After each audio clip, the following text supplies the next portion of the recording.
पृथ्वीराज चौहान का क्या है बेसिक इतिहास, क्या था फिल्म का पहला किस्सा। Hello friends, welcome back to your favourite YouTube channel Bollygrade Studios. मैं आपका होस्ट और दोस्त नितिन आज आपके लिए लेकर आया हूं स्टारडम से भरी मूवी पृथ्वीराज चौहान मूवी से कई सारी इंटरेस्टिंग बातें। तो चलिए दर्शकों, शुरू करते हैं बातों का सिलसिला। 9 सितंबर 2019 अक्षय कुमार ने अपने 52वें जन्मदिन पर ऑफिशियली अनाउंस किया कि वो पृथ्वीराज नाम की फिल्म करने जा रहे हैं। 14 मार्च 2020 जयपुर के पास जमुआ रामगढ़ नाम के गांव में पृथ्वीराज की शूटिंग चल रही थी।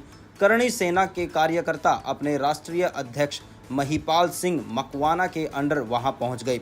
हो हल्ला हुआ, प्रोटेस्ट किया और डायरेक्टर चंद्र प्रकाश द्विवेदी ने शूटिंग रोकने को कहा। डायरेक्टर साहब इन लोगों को समझा रहे थे, लेकिन करणी सेना का कहना था कि फिल्म में ऐतिहासिक तथ्यों के साथ छेड़छाड़ नहीं होनी चाहिए। फिल्म का नाम सिर्फ पृथ्वीराज रखने पर भी नाराजगी दिखी। कहा गया पूरा नाम लिखें। इसका वादा वो फिल्म मेकर्स से लिखित में मांगते रहे। हालांकि चंद्र प्रकाश द्विवेदी ने उन्हें विश्वास दिया कि रियल फैक्ट्स से छेड़छाड़ नहीं होगी। ये बस एक हॉलमार्क है इतिहास की पर्सनैलिटी पर हुए विवाद की। अब तक हम सब सिर्फ स्कूल की किताबों से लेकर इतिहास की किताबों में पृथ्वीराज चौहान की बहादुरी के किस्से देखते पढ़ते आए हैं, लेकिन अब इसी इतिहास को बॉलीवुड के खिलाड़ी यानी अक्षय कुमार लेकर आ रहे हैं, जिसमें वो पृथ्वीराज चौहान के रोल में नजर आएंगे और वहीं विश्व सुंदरी मानुषी छिल्लर फिल्म में उनकी प्रेमिका संयोगिता के रोल निभाएंगी। तो आप जानते हैं पृथ्वीराज चौहान के कुछ ऐसे किस्से जिससे आप सभी अनजान हैं। साथ ही साथ ये भी जानते हैं कि पृथ्वीराज चौहान की प्रेम गाथा कैसे शुरू हुई।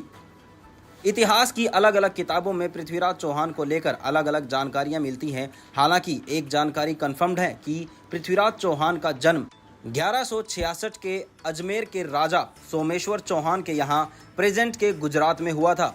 उनकी मां कर्पूरी देवी दिल्ली के राजा अनंगपाल की इकलौती बेटी थी। इतिहास में उनके दो किस्से बहुत फेमस हैं, एक राजकुमारी संयोगिता से विवाह का और दूसरा मोहम्मद गोरी को मारने का। लेकिन आज हम सिर्फ उनके एक ही किस्से की बात करेंगे, तो चलिए शुरू करते हैं।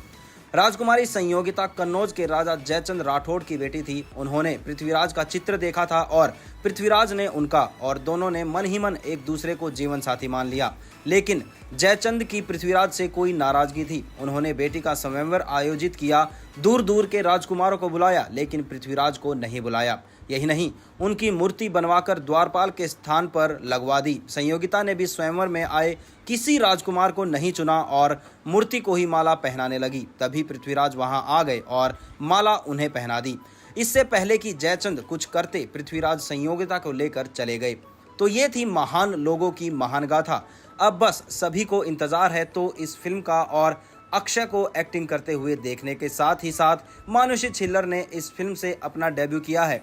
तो पूरी दुनिया की नज़र उनकी एक्टिंग स्किल्स पर भी टिकी हुई है। वेल दर्शकों, अब इसी के साथ खत्म करते हैं बातों का सिलसिला, लेकिन आप बस हम पर एक मेहरबानी करिए, इस वीडियो को लाइक और शेयर करिए। और हम कहां भागे जा रहे हैं, हम फिर मिलेंगे एक नई वीडियो के साथ। धन्यवाद।